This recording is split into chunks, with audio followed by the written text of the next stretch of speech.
amanhã tem jogo do Timão na Copa do Brasil. Tá tudo pronto para o duelo com o Barra?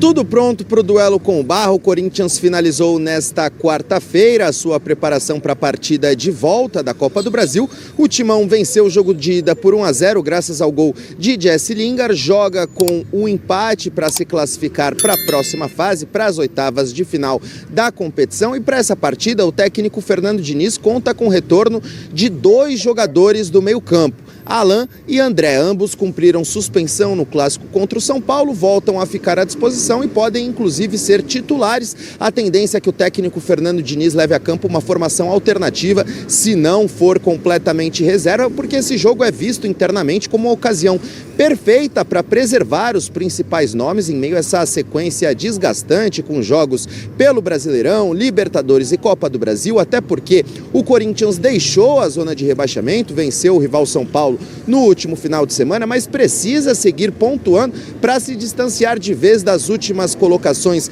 do Brasileirão. O próximo compromisso no torneio por pontos corridos é no final de semana contra o Botafogo no Rio de Janeiro. Então, contra o Barra, os principais nomes descansam e contra o Botafogo, o Corinthians volta com força máxima. Michele. Beleza, Alex Miller, vamos começar você falando desse jogo do Coringão contra o Barra pela Copa do Brasil, vai ser na Neoquímica Arena. Sua expectativa, vai ganhar o Corinthians?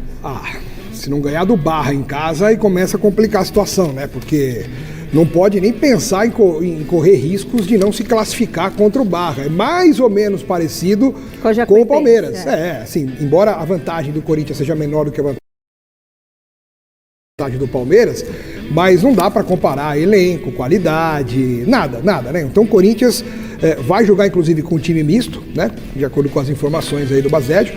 E qualquer time que o Diniz colocar em campo é o mesmo critério para o jogo do Palmeiras. Vai ganhar do Barra e vai se classificar. E é importante também descansar alguns jogadores, dar uma renovada para voltarem com tudo no fim de semana, porque o Brasileirão ainda é prioridade no Corinthians. O Corinthians tem que se afastar da zona do rebaixamento, ganhou do São Paulo, mas continua rondando ali, continua perto. Precisa somar pontos no Brasileiro. E para isso passa também por esse descanso aí no meio de semana. É uma oportunidade que o Abel Ferreira e o Fernando Diniz estão tendo de refrescar os seus elencos. Nilson, você está gostando do trabalho do Diniz à frente do Corinthians? Não só estou gostando do trabalho do Diniz, como a identificação do Diniz com o Corinthians. Ele mesmo fala, eu sou ZL. Eu sou Zona Leste. Ele é mesmo. Eu também, hein? Você também é de lá? Sou da Moca. Então, o Diniz tem tudo a ver com o Corinthians, sabe? Eu tinha uma dúvida, né? Como é que seria Diniz-Corinthians, mas houve um casamento muito legal Diniz-Corinthians. E os jogadores compraram o Diniz. É muito importante quando o elenco compra o treinador, né? Você percebe que o elenco do Corinthians comprou o seu treinador. Ele vai lá, conversa individualmente com os caras. Recuperou o Garro. Parabéns, Diniz, trabalho muito... E nem tá jogando daquele jeito tão tic-tac, né? Não.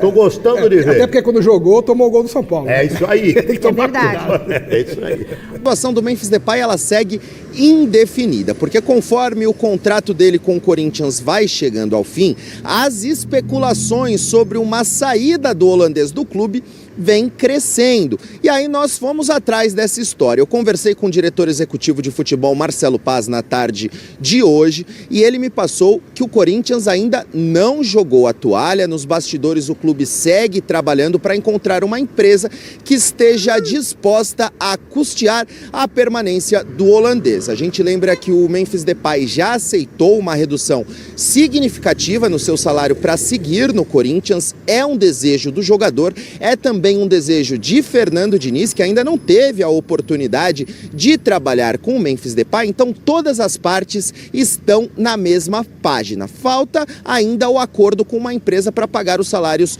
do Memphis. Lembrando que, se ele for convocado pela seleção holandesa para disputar a Copa do Mundo, ele tem que se apresentar no final de maio. Dia 3 de junho, a Holanda joga um amistoso de despedida em solo holandês com a Argélia. Então o Memphis Depay provavelmente perderia o duelo do dia 30 de maio de Corinthians e Grêmio. Como ele não joga amanhã contra o Barra e também não deve enfrentar o Botafogo no final de semana, restariam somente 3 partidas a serem disputadas pelo Memphis Depay com a camisa do Corinthians antes da Copa do Mundo. O tempo está curto, o tempo está correndo, mas a situação, por enquanto, segue indefinida. Michele.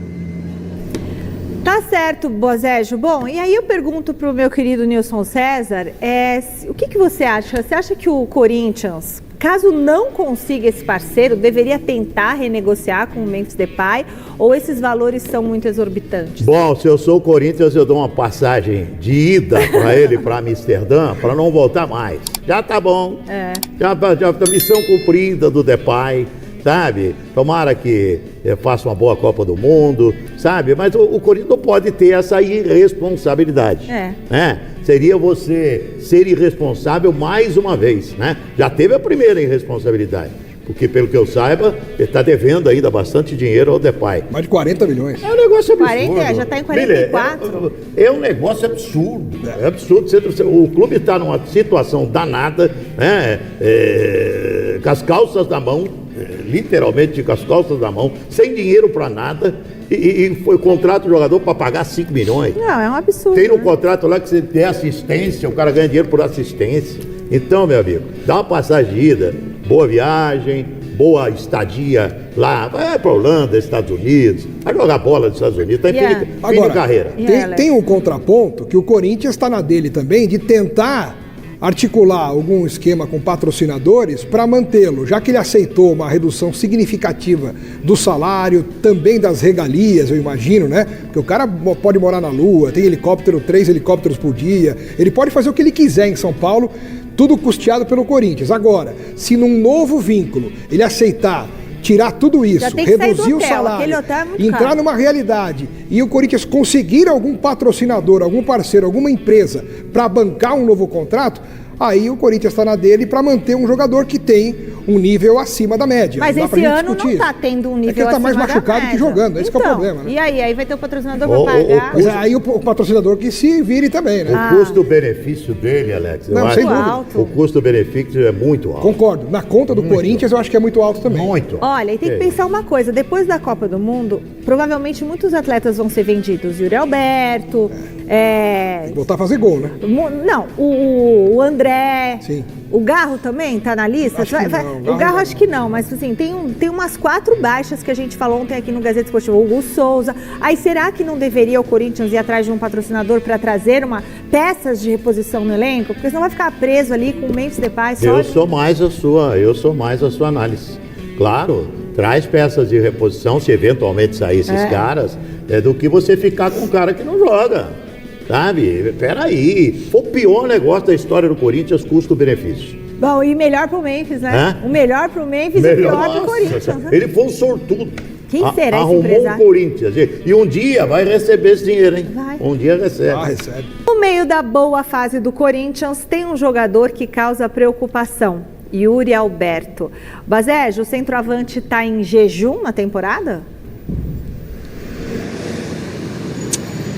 É isso, Michele. O Corinthians vai muito bem, obrigado, mas individualmente, Yuri Alberto, pelo menos no que diz respeito aos números, não vem tão bem assim, porque o jogador amarga uma seca de gols de 9 jogos. A última vez que ele balançou as redes foi justamente na estreia do técnico Fernando Diniz à frente do Corinthians contra o Platense, vitória pela Libertadores por 2-0.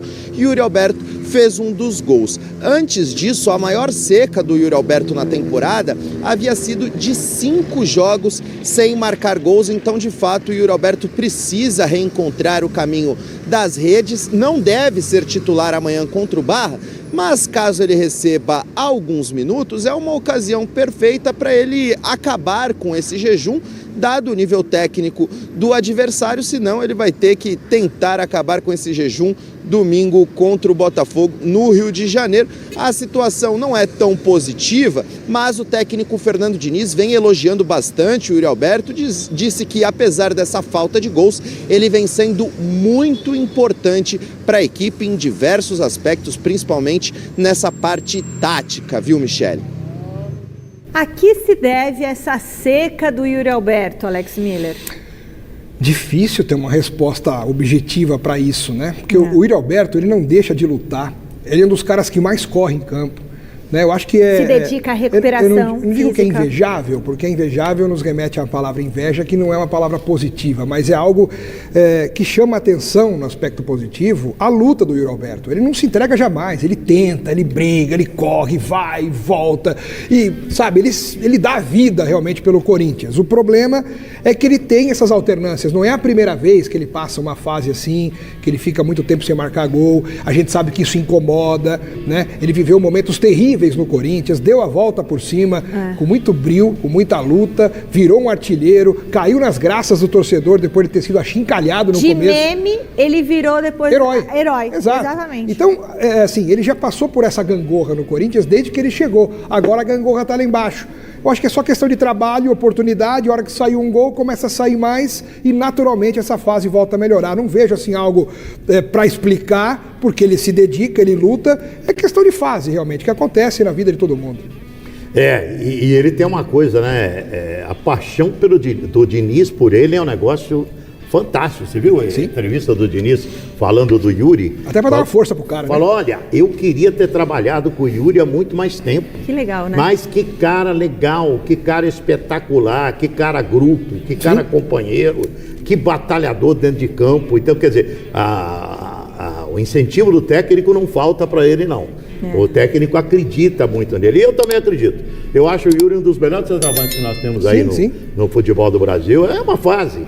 Ele já passou por isso, vocês lembraram? Ele já passou por isso, depois voltou a marcar seus gols e já ele volta a marcar. Eu acho ele uma peça importantíssima para o Corinthians, o Yuri Alberto. Até porque, Nilson, o Yuri Alberto, mesmo sem marcar gol a 9 jogos, ele ainda entrega para o torcedor aquela sensação de que a qualquer momento alguma coisa boa vai acontecer. Porque quando ele não joga, o que acontece? Entra o Pedro Raul. E aí o que você faz? Porque não tem substituto no elenco. Ele é bonito, hein? Ele é bonito. É o jogador mais lindo da história do futebol do Brasil. Acho que ele é tão bonito que ele esquece que tem um negócio para fazer um pouco mais importante ali no campo. Porque ele é bonito, Mas faz gol ou não? Não faz. Mas põe a imagem do Pedro Raul aí, se tiver, para eu dar uma avaliada. Eu acho o Yuri Alberto muito bonito. Não, mas o Pedro Raul é mais bonito, é mais galã do que o Yuri Alberto. Olha, e só deixa eu tem falar esse detalhe de não marcar gol. O do Yuri Alberto que vocês falaram, exaltaram as partes técnicas e o comprometimento dele como atleta, como pessoa, ele também é uma pessoa maravilhosa. Ele esteve aqui com a gente no Troféu Mesa Redonda. Uma simpatia, não deixou de atender um fã. Então, realmente, assim, encantou a nossa equipe. Não só ele, como a família dele. Fiel, o Coringão fechou datas aí, planeja uma intertemporada, vai fazer alguns jogos aí amistosos durante a Copa do Mundo para o time, claro, não ficar parado, né? Depois da partida aí contra o Grêmio em Porto Alegre no dia 30, o Timão vai ter um período aí de férias e vai retornar ao CT apenas no dia 25 de junho. O Corinthians paralisará as atividades ali no CT, Dr. Joaquim grava por 25 dias, praticamente todo o elenco aí vai receber folga durante essa pausa aí da Copa do Mundo, depois da partida contra o Grêmio em Porto Alegre, no próximo dia 30 de maio, vai ter esse período de férias, vai retornar ao centro de treinamento apenas no dia 25 de maio, então praticamente quase um mês aí de paralisação, com aval aí, de acordo do técnico Fernando Diniz, o departamento aí de futebol do Coringão estuda a possibilidade de realizar ao menos um amistoso antes da retomada do calendário brasileiro em julho. Pelo menos um, a expectativa é que aconteçam mais, mas pelo menos um, para o elenco aí não perder totalmente esse ritmo de jogo, né? A ideia é que a partida aconteça fora do estado de São Paulo. O Corinthians ainda vai disputar 3 jogos aí pelo Brasileiro, depois e 2 pela Conmebol Libertadores, além de 1 pela Copa do Brasil antes dessa pausa. Então o Corinthians vai enfrentar o Barra amanhã, 7h30 da noite na Neoquímica Arena. Aí tem Botafogo e Corinthians fora de casa no dia 17 de maio pelo Brasileirão. Depois tem Peñarol e Corinthians fora de casa também na fase de grupos da Libertadores. Aí o Corinthians volta para a Neoquímica Arena contra o Atlético Mineiro no dia 24 de maio. Na Neoquímica Arena, fase de grupos da Libertadores, vai enfrentar em casa também o Platense e finaliza fora de casa no dia 30 de maio contra o Grêmio no Brasileirão. Então, o primeiro primeiro compromisso aí do Corinthians após a Copa do Mundo será contra o Remo em Itaquera pelo Brasileiro. A partida tem como data base aí o dia 22 de julho, mas ainda não foi confirmada pela Confederação Brasileira de Futebol. Hugo Souza e Memphis Depay aí são aqueles que estão na pré-lista, aí, técnicos, né, seleção para representar o seu país na Copa do Mundo. Então as últimas informações aí atualizando você sobre essa parada da Copa do Mundo. O que você acha sobre essa ideia da não renovação de Memphis Depay que a gente trouxe durante o dia aqui no canal? Comenta aí. Yuri Alberto, acredita que o nosso camisa 9 aí vai sair dessa fase, principalmente com a volta do Memphis, que faz potencializar muito o futebol do Yuri, e o Fernando Diniz aí numa reta muito boa de trabalho com o Corinthians, vai dar de tudo aí para terminar na melhor classificação da Libertadores e tentar aí tirar de uma vez por todas e o mais rápido possível o Timão da zona do rebaixamento.